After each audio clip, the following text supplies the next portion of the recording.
And I was amazed, and all the professional production people were amazed that we were able to mount in 3 months. A huge, one at the University of the Philippines, one at Cultural Center. Of course, 6 million, it took us 6 million pesos, and at the end of it, we had 1.2 million deficit. And of course, we had problems after that. But one of the things, and out of that, we had 1,000 new contracts that we didn't know what to do with because we're not the church and we're not InterVarsity. No, I wish InterVarsity were ready to do those things, but it's a student movement. We had 1,000 new contracts from various places, 30% of whom are in high places, presidents of banks, and all of this. And we didn't know what to do with it.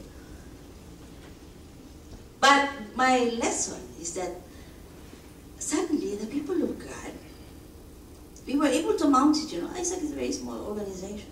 We were able to mount it because suddenly all of these people came out of the woodwork. I didn't know that, from somewhere, and they say to me, we would like to help. And I said, in other words, people were in their places. Now, who knows? Relief and the deliverance will come from this, peculiar places. And you begin to realize that, the world is bigger. What God is doing is bigger, than what we can ever imagine. So Esther begins to have a sense that she has not been put there simply to become a first-class concubine. She has been put there precisely for a time like this. In other words, long before Haman had this bright idea of annihilating the Jews, rescue was already in place at the palace, in the form not of a high official, but of a wife. A mere wife, who is even unsure of her seductive powers. Rescue is already in place. Who knows but that you have come to royal position precisely for a time like this. Now, because of this enlarged vision of what she can, in fact, do, Esther moves very quickly from fear to faith, from passive submission with no speaking line. No, the first 3 chapters, we just see her being what? Herded into the palace like all these other beauties, given all her beauty treatment. No, everything was being done to her, and we have no idea what she must have felt being brought to the palace. No? I don't know about you, but as women, I sometimes imagine what it must be like, to just be brought to the king, because he has replaced his queen and wants another one, and you're paraded, before all that, and given all this, and in all of that, we don't know what she feels. She has no speaking line. So she was passively submitting to whatever was done to her. But now, suddenly, she shifts, very decisively.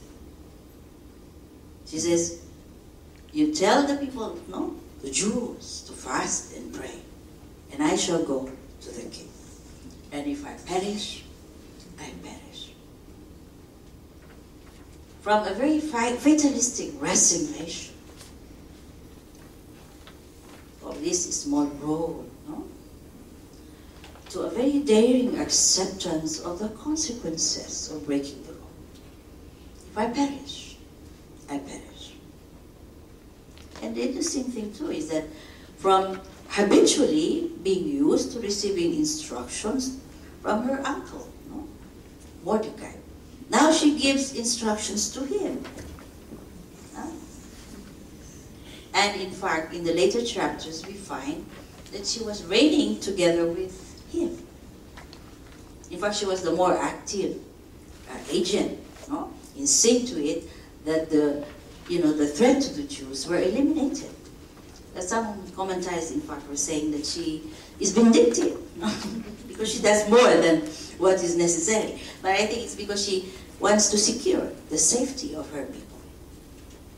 And some people have said, this is very interesting because she's, on the one hand, she looks like she's one of these docile wives, no? That the feminists don't like her in that way because she seems to be very submissive, no? At the same time, suddenly you find her as if she's ruthless, no? She gets all these enemies of the Jews annihilated. But I think what happened is that simply that Esther grew. Huh? So just to conclude, in my own time, because I'm always told in university I should shut up, no? Now, what do we make of this story? This very decisive shift in character. Hello?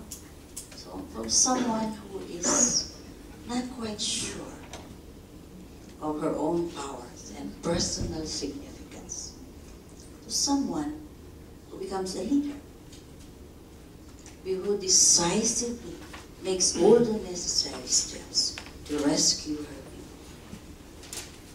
And in the end shares leadership, in fact. If we read the rest of the chapters, the rescue of the Jews was actually a project done by her and Mordecai. So what does this say to us as God's people today? First of all, it's the encouragement that we can all grow. All of us can grow.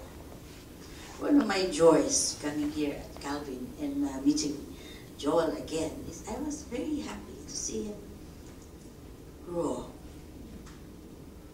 He's not just a musician.